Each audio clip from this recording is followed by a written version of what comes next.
Magandang umaga po muli sa ating lahat. Ito pong muli si Pastor Himlord Dederson Alfonso para po sa ating morning devotion ngayong August 13, 2020. Naanyayahan po yung bawat isa sa atin na tayo po ay saglit na yumuko at tayo ay manalangin.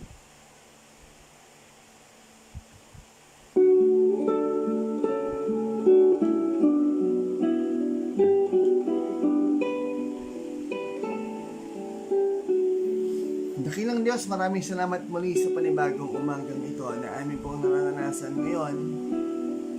Maraming salamat, Panginoon, sapagkat patuloy mo kaming ginising at patuloy mo kami na binigyan ng pagkakataon muli para magkaroon ng ganitong gawain, Lord God. Thank you so much, Lord, sa umagang ito. At ihanda, Panginoon, ang bawat isa sa amin sa aming pakikinig ng iyong mga salita. Patuloy mong gamitin ng iyong anak sa umagang ito at nawa po ay magkaroon kami ng isang mabiyayang talakayan patungkol sa iyong mga salita. Patawarin mo, Lord, kami sa iyong mga kasalanan at patuloy po inaasahan namin ng iyong banal na spirito na sa amin ay umagitna at sa amin ay sumama ngayong araw na ito. Thank you so much, Lord, for this wonderful day at patuloy po namin itinatalaga sa iyo at ibinibigay ang oras na ito upang patuloy kami magsama-sama at patuloy na mag-aral sa iyong mga salita. Muli, Panginoon, sa iyo po namin binabalik yung pinakamataas sa papuri at pasasalamat sa pangalan ng aming Panginoon Jesucristo. Amen.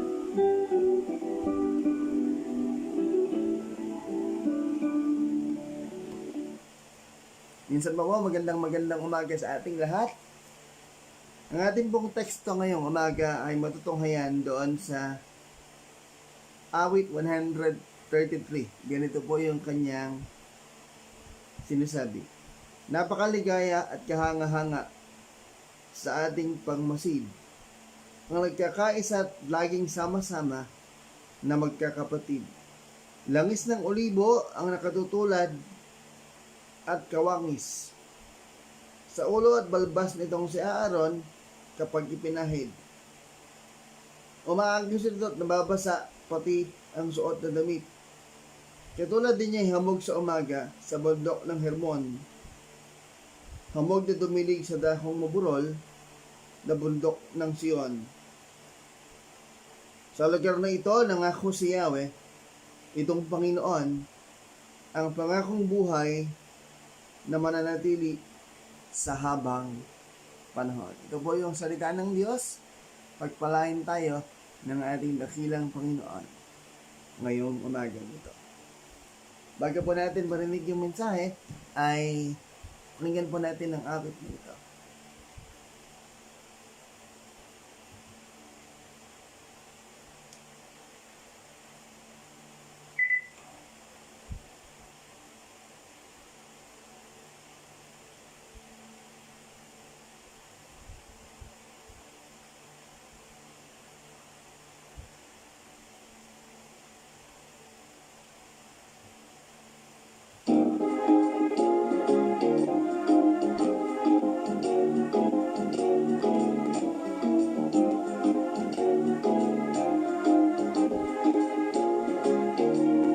Napakaligaya at kahanga-hanga sa ating pagmasid. Ang nagkakaisa at laging sama-sama na magkakapatid. Kahit may problema at wala kang pera, di ba't laging masaya? Ganyan nga ang buhay kung na kay Jesus, laging may galang sa tuwina. Napakaligaya at kahanga-hanga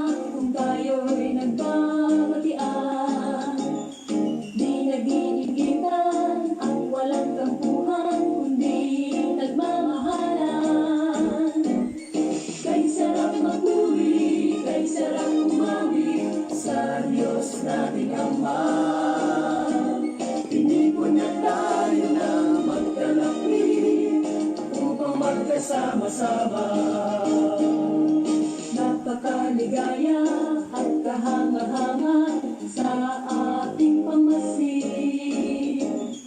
Ang nagkakaisa at laging sama-sama na magkakapatid. Kahit may problema at wala kang pera, di ba't laging masaya? Ganyan nga ang buhay kung na kay Jesus, laging may galak sa tuwira. Napakaligaya at kahanga-hanga kung tayo'y nagbabatian. Di nag-iingitan at walang tampuhan, kundi nagmamahalan. Kay sarap mapuri, kay sarap umawi sa Diyos nating Ama. Tinipon na tayo ng magkalapit upang magkasama-sama. Napakaligaya at kahanga-hanga sa ating pamasid. Ang nagkakaisa at laging sama-sama na magkakapatid. Kahit may problema at wala kang pera, di ba't laging masaya? Ganyan nga ang buhay kung na kay Jesus, laging may galak sa tuwira. Napakaligaya at kahanga-hanga kung tayo'y nagkakatian. Di nag-iingitan at walang tampuhan, kundi nagmamahalan. Kay sarap magpuri, kay sarap umawi sa Diyos nating Ama. Tinipon na tayo ng magkalapit upang magkasama-sama. Kay sarap magpuri, kay sarap umawi sa Diyos nating Ama.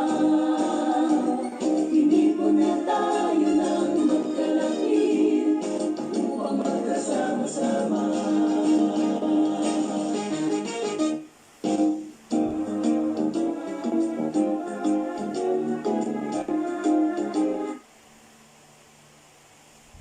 Hello, magandang umaga po sa ating lahat.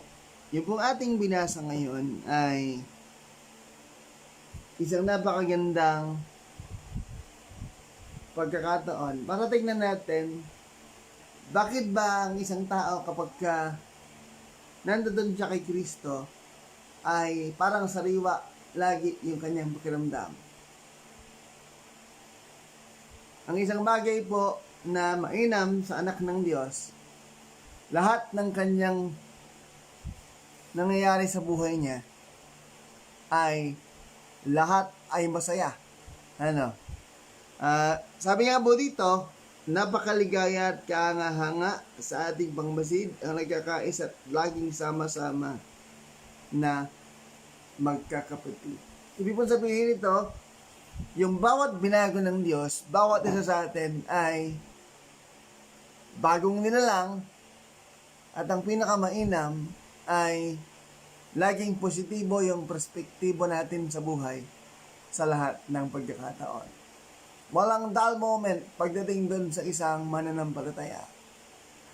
Share ko po sa inyo yung nangyayari sa amin kahapon.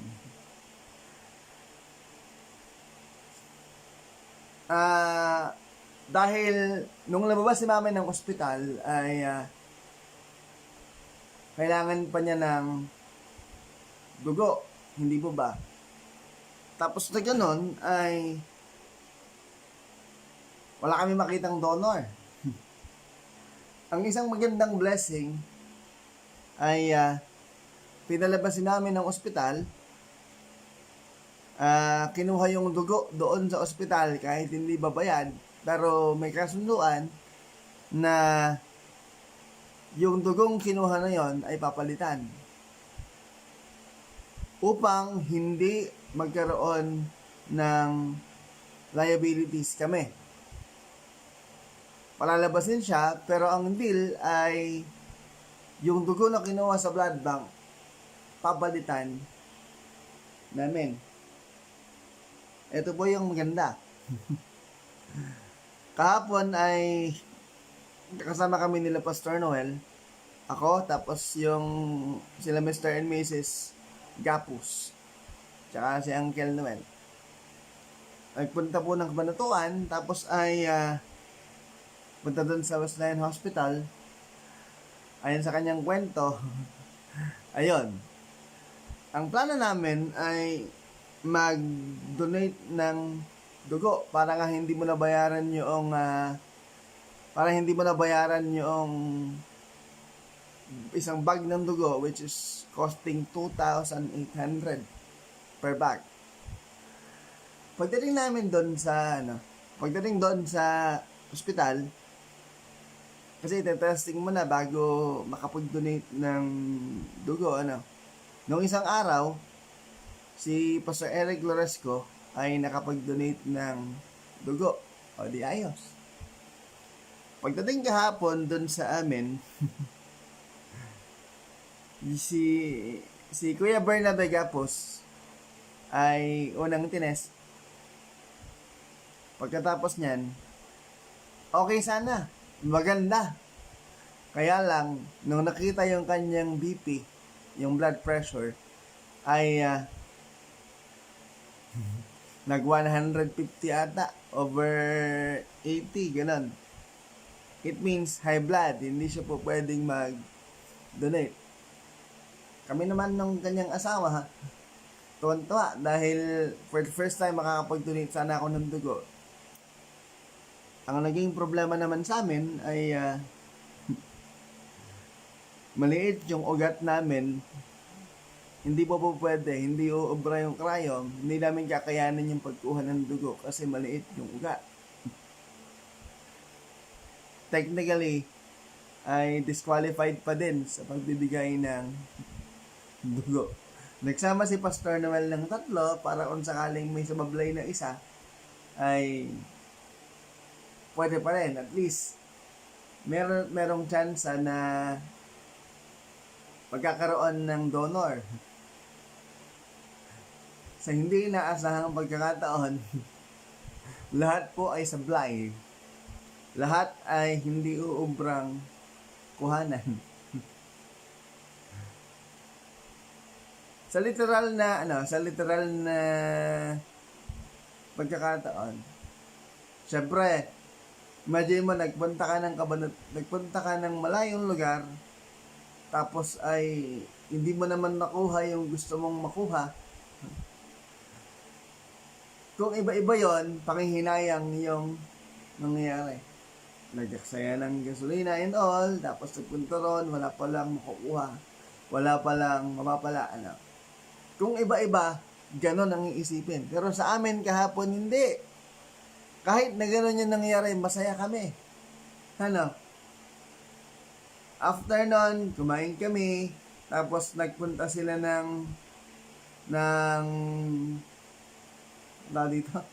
nagpunta sila ng sale. Yung sale outlet doon. Pagkatapos ay, habang nando doon, sige, ikot-ikot, bili ng bili. Hanggang sa, tuwan-tuwan naman na sila doon sa kanilang binibili. Habang daan, nag-uusap kami, ay napakaganda ng mga usapan na ito. Dahil napag-usapan yung kanya-kanyang pamilya, hinanap namin kung ano yung blessings na dapat ipagpasalamat sa Diyos. Kahit na sa ganitong panahon. At dahil doon, ay nakalimutan namin yung nangyari. Hindi po ba? Ibig sabihin ay ganun talaga. May mga bagay talagang nangyayari sa buhay na hindi mo inaasahan. Pero hindi dapat ito maging dahilan para tayo ay malungkot. Sapagkat laging merong layunin ang Diyos kung bakit hindi ito nangyayari. Ano bang ibig sabihin? Hindi ka dapat malungkot kapag hindi nangyayari yung isang bagay na iyong inaasahan dahil merong laging plano ang Panginoon. Yun yung isang bagay na hindi nawawala sa isang Kristiyano. Kagalakan sa lahat ng pagkakataon. Masaya kaming lahat kahapon. Hanggang dumiretso dun sa Bible study, naikwento sa kanila yung mga nangyari. Pero kahit na ganoon, tatawanan mo lang siya. Bakit? Kasi ito ay experience ng bawat isa na kaya mong tumawa, kaya mong hindi mag-alala dahil ganun talaga. Yun yung plano ng Diyos. So, kailangan nating tanggapin. At alam niyo ba ang isang maganda? Merong magandang nangyari ng araw na yon. Una, ay yung sumasakit ng ulo, nawala yung sakit ng ulo. Bakit? In-enjoy niya lang kasi. Pagkatapos ay nung tumawag ako doon sa Briones, birthday ni Nanay Bebe kahapon, ayun, kinuwento ko yung mga nangyari, yung hindi pagkakakuha sa amin ng dugo, ganito, ganyan, ganito, ganon. Pero alam niyo ang maganda. Ang sabi niya kaagad, sabi ko, Nanay, hindi namin nakuha yung, hindi ako nakuhanan ng dugo kasi maliit yung aking ugat. Sabi ni Nanay Bebe, huwag na kayong magkalala. Nakakuha na ng donor. Tumawag na si PB sa papa niya. Sino po yung magdo-donate? Si Angel, kapatid ni Norgel. Di ba? Frustrated kami na hindi kami nakuhanan para mainam, may nakuha ng donor ulit. At meron nang mag-donate ng dugo para kay Mami. Na ipapalit doon sa blood bank, doon sa dugong ginamit niya. Di ba kainam? Hindi ka dapat mabahala dahil kumikilos lagi ang Panginoon. Ang sabi niya po dito, langis ng olibo ang nakatutulad at nakakawangis. Sa ulo at balbas nitong si Aaron, kapag ipinahid, umaagos ito at nababasa pati ang suot na damit. Katulad din niya ay hamog sa umaga sa bundok ng Hermon. Hamog na dumilig sa dakong maburol na bundok ng Sion. Ano pa yung isang mainam? Kapag mayroong kagalakan ng isang tao, hindi ito nawawala, bagkus ay nakakahawa sa ibang tao. Yung espiritu o yung atmosphere na ipinapakita ng isang mananampalataya. Contagious po yun. Kapag ikaw ay masaya, nagiging masaya yung lahat ng nasa iyong paligid. At dahil dito, ay laging mayroong pag-asa yung isang mananampalataya na nandoon kay Kristo. Kumbaga, hindi nawawala yung kanyang alat sapagkat kinoconsider tayong asin at ilaw ng sanlibutan. Tapos hindi nawawala yung kagalakang na nasa kanya habang nakakahawa ito at nakaka-influensya sa iba. Laging sariwa yung kanyang buhay sapagkat pinananariwa ito ng kanyang relasyon sa Panginoon. Since connected siyang lagi sa Diyos, yun po yung pinakamainam. Yung kagalakan natin laging sumasabog. Laging nandyan. Laging nakikita sa atin. Sabi nung kanta, kahit may problema at wala kang pera, hindi ba't laging masaya? Bakit? Nananangan lamang tayo dun sa Panginoon. Wala tayong ibang aasahan kung hindi ang Diyos. Maghihirap ka man, konti lang yon, saglit lang yon. Darating ulit yung blessings ng Lord at tayo ay iaangat ng parati. Yun po yung pinakamainam sa Diyos. Kapag ka nandoon ka sa Panginoon, hindi ka magkukulang. Pwedeng mawalan ka pansamantala, pero lagi kanyang isusustain. Bakit? Kasi yung pananampalataya at yung pagtitiwala natin ay nandoon sa Panginoon. Tuloy po natin. Sabi niya, Katulad din niya ay hamog sa umaga sa bundok ng Hermon, hamog na dumidilig sa dakong ubrol na bundok ng Sion. Ang daladala ng ating pananampalataya ay bagong pag-asa. Kahit na dumanas ka ng mga hindi magandang pagkakataon, pero ang laging ipinapakita ng Diyos, meron laging pag-asa. Kahit hindi mo nakuha yung bagay na ito, may ibang pagkakataon ng Diyos para dyan. Kaya hindi natin dapat ikalugmok kung meron man tayong hindi nakuha o meron man tayong hindi, paano ba yan? Meron man tayong inaasahan na hindi natin, unexpectedly, na hindi natin nakamit. Ano? Sabagat, sabi ko nga, may plano lagi ang Diyos sa atin. Kasi ba, pag lagi nagja-jive yung kalooban ng Diyos at yung kalooban natin, okay yon. Kalooban ng Diyos yon. Pero kapag ka hindi nag-jive yung kalooban ng Panginoon at yung iyong kalooban, marahil ay merong ibang plano ang Diyos para sa atin. At may mas magandang plano ang Panginoon para sa atin. Isang bagay ang iniiwan sa atin ng teksto. Kailangan tayong maging mapagpasalamat sa Diyos sa lahat ng pagkakataon. Kahit na gano'n ang nangyari, okay lang.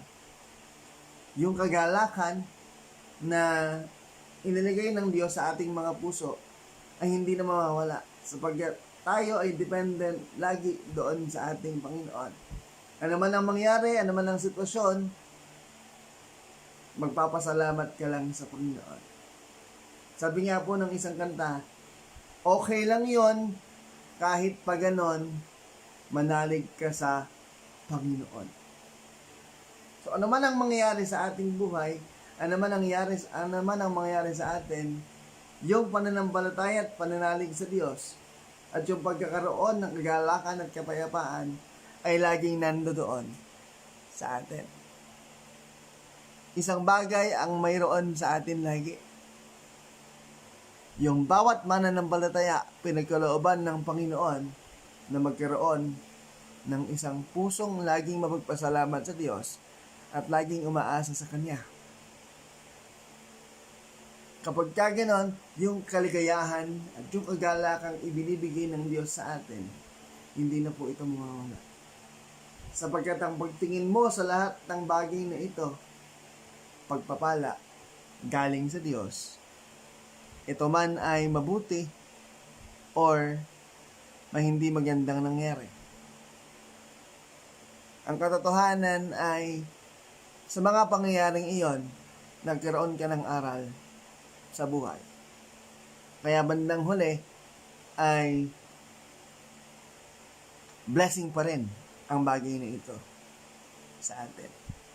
Hindi po ba? Yun naman ang pinakamainam sa isang mananampalataya. Looking forward siyang lagi dun sa positive things at dun sa magandang bagay na nangyayari sa kanyang buhay. Hindi man na-meet yung kanyang expectations, ang isang mainam ay nandoon siya sa Panginoon. At sa bandang huli pa rin, yung kanyang puso ay laging nagpapasalamat sa Panginoon. Kaya kahapon, kahit hindi namin nakuha yung kaming ina-expect, pero yung fellowship na nabuo along the way, simula ng biyahe hanggang pauwi, maraming napagkwentuhan, maraming na-amaze kami dahil yung pinagkukwentuhan na tungkol sa pamilya ay somehow konektado sa amin. Diba? Makita mo lang kasi yung development ng isang miyembro at nagiging masaya sa kanyang buhay, magandang bagay na yun bilang pastor. Sapagkat may ginagawa ang Diyos sa buhay ng bawat isa. Sa pamamagitan ng sharing kahapon ay napag-usapan namin yun. At yun ang pinakamainam. Dahil napatunayan natin na kumikilos ang Diyos sa buhay ng bawat isa. At wala tayong ibang gagawin kung hindi magpasalamat sa Diyos sa lahat ng bagay na ito. Hindi po ba?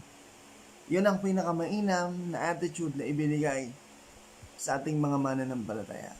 Ano man ang mangyari, ano man ang panahon, ano man ang sitwasyon, lagi tayong maging mapagpasalamat sa ating Panginoon.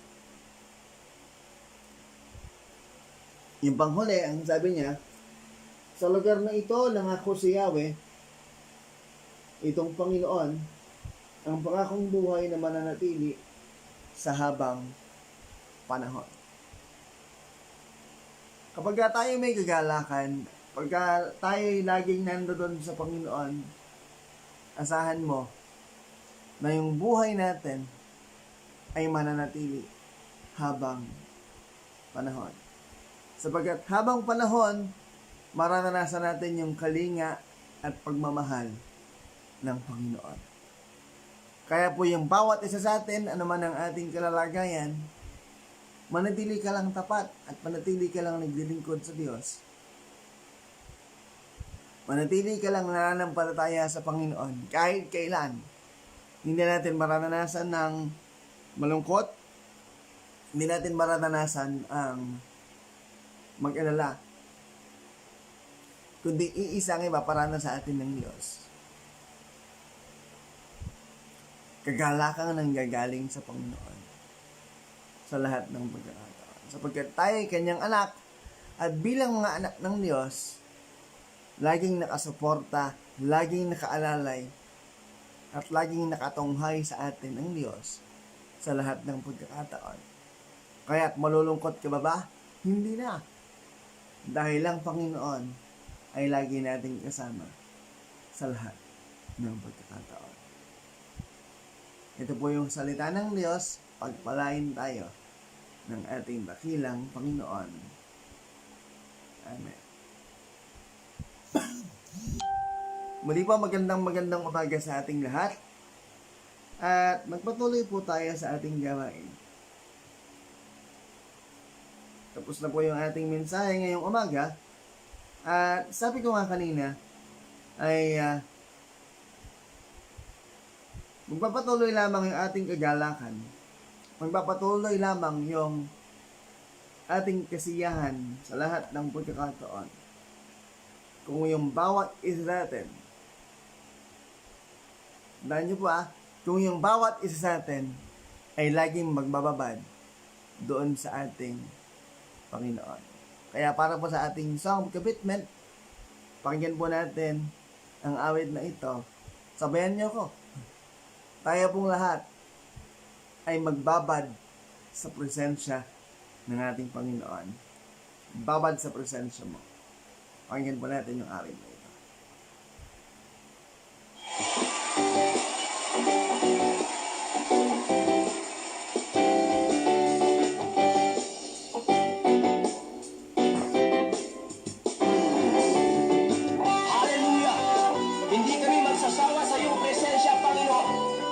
Sa iyong presensya lamang kami lumalakas, sumisigla at nagtatagumpay.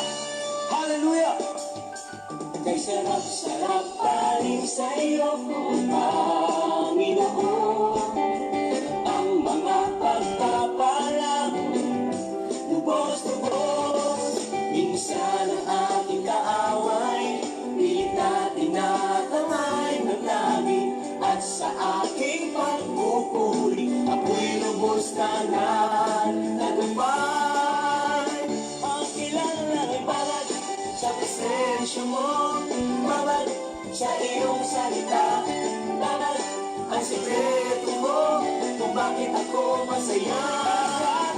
Bawat sa presensya mo, bawat sa iyong salita, tulad ng isang pusa na laging uhaw sa'yo. Kay sarap pa rin sa iyo, Panginoon. Hallelujah! Kay sarap-sarap pa rin sa iyo, Panginoon.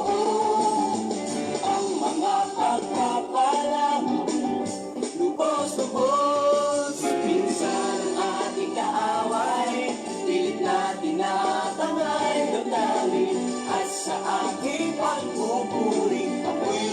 na nagtagubay. Yan ang gagawin ng mga anak ng Diyos.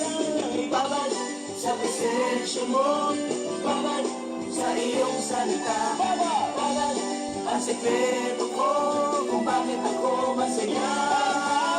Babad sa presensya mo, babad sa iyong salita, tulad ng isang usang lalaki uhaw sa'yo.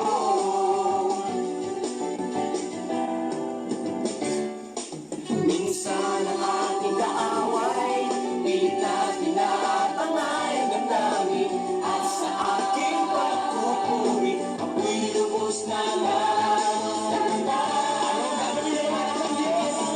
Babad sa presensya mo, babad sa iyong salita, babad ang sekreto ko kung bakit ako masaya. Babad sa presensya mo, babad sa iyong salita, tulad ng isang isa lalaki uhaw sa'yo.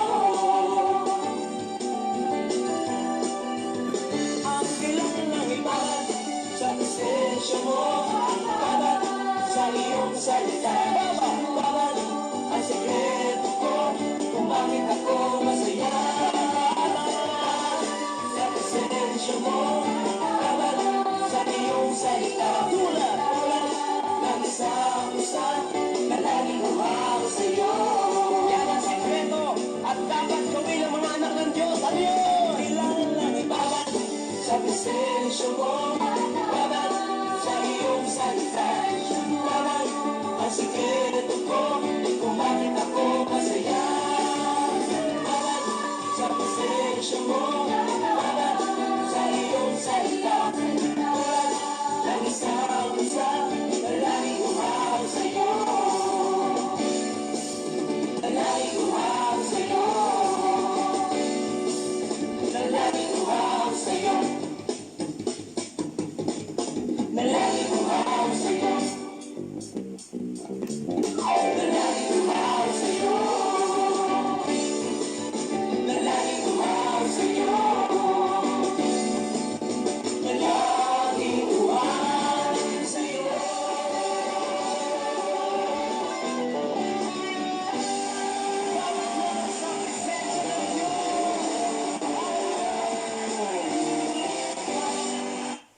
Purihin po yung Panginoon sa isang mabiyayang mensahe ng awit na atin pong napakinggan.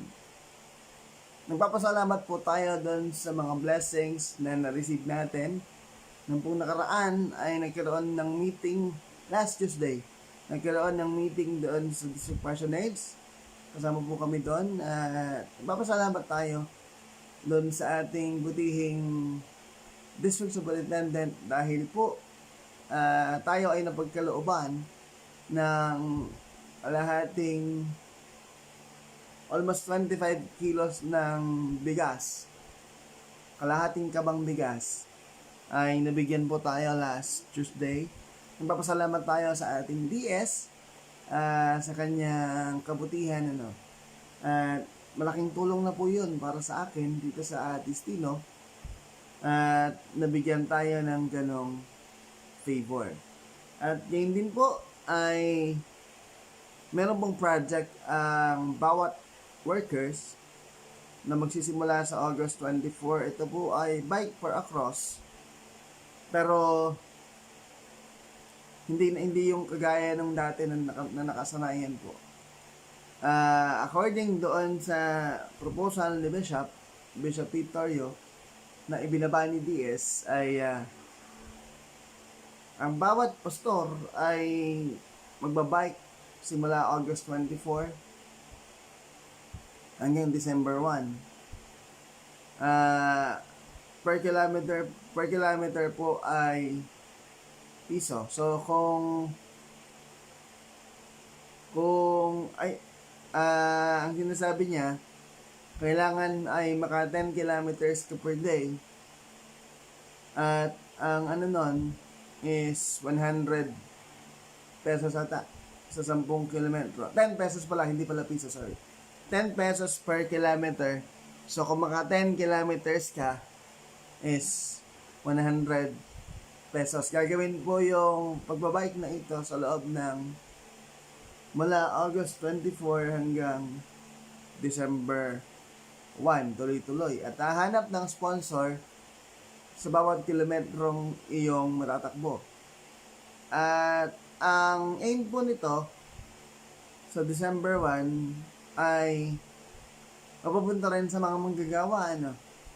Ito po ay kung makakalikom ng 2,000, tatapatan ito ng Bishop's Office ng 10%. So, ang mangyayari, 2,200 per church worker ang ibibigay sa December 1.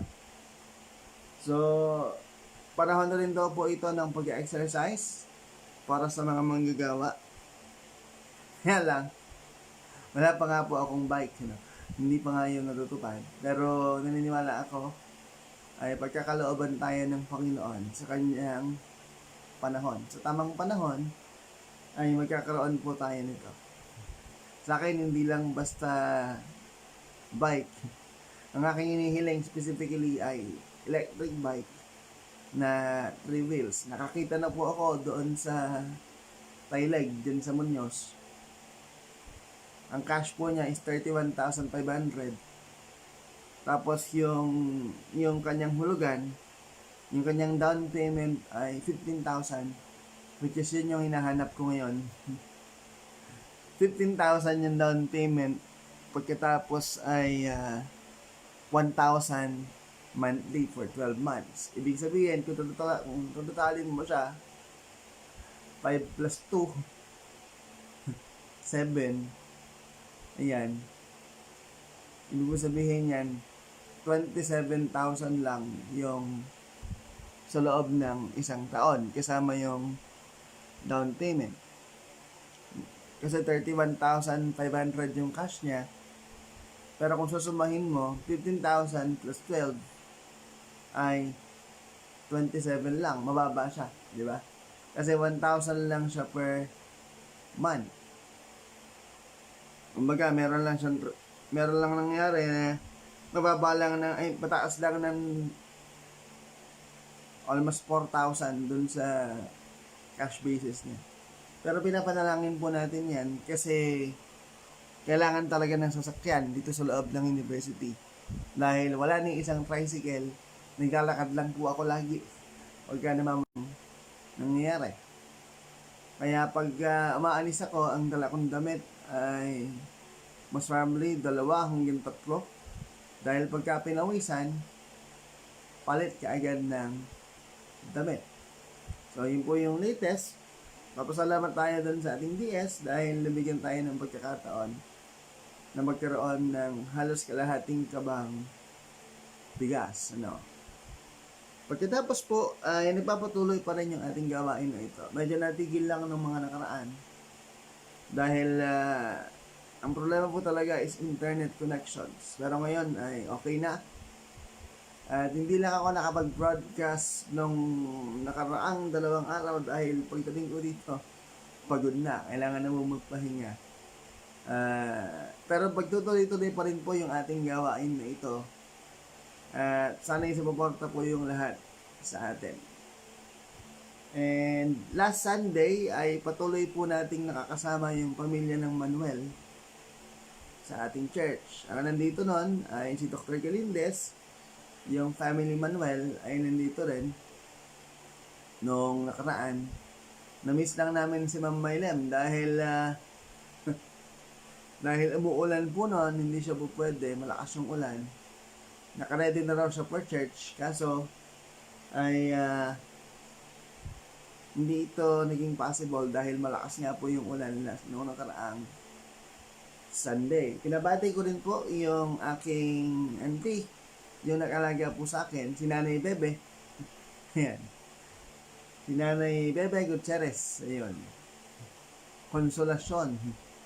Si Nanay Konsolasyon Gutierrez ay nagdaos ng kanyang birthday kahapon, August 12, 2020. Siya po yung nag-alaga sa akin mula nang maliit ako. Pero una niyang inalagaan yung tatay ko, tapos ako, tapos yung anak ni Pastor Noel, si Phoebe, tapos ngayon, yung anak ni Phoebe. ang kanyang inaalagaan. So nawa ay magkaroon ka ng maganda at malusog na pangatawan, patuloy na kalakasan ng ibigay ng Diyos sa inyo sa iyong kaarawan kahapon, ay nawa patuloy kang maging malakas at maging malayo sa kahit anumang karamdaman. Nagpapatuloy din po tayo sa ating gawain from 9 to 10 a.m. every Sunday, ang ating pong worship service. So, yun lamang po, at magpatuloy po tayo sa ating gawain. Magandang umaga po sa ating lahat. At sa ganitong diwa ay tayo pong muli ay yumuko at tayo sa saglit na manalangin. Tapusin po natin yung ating gawain.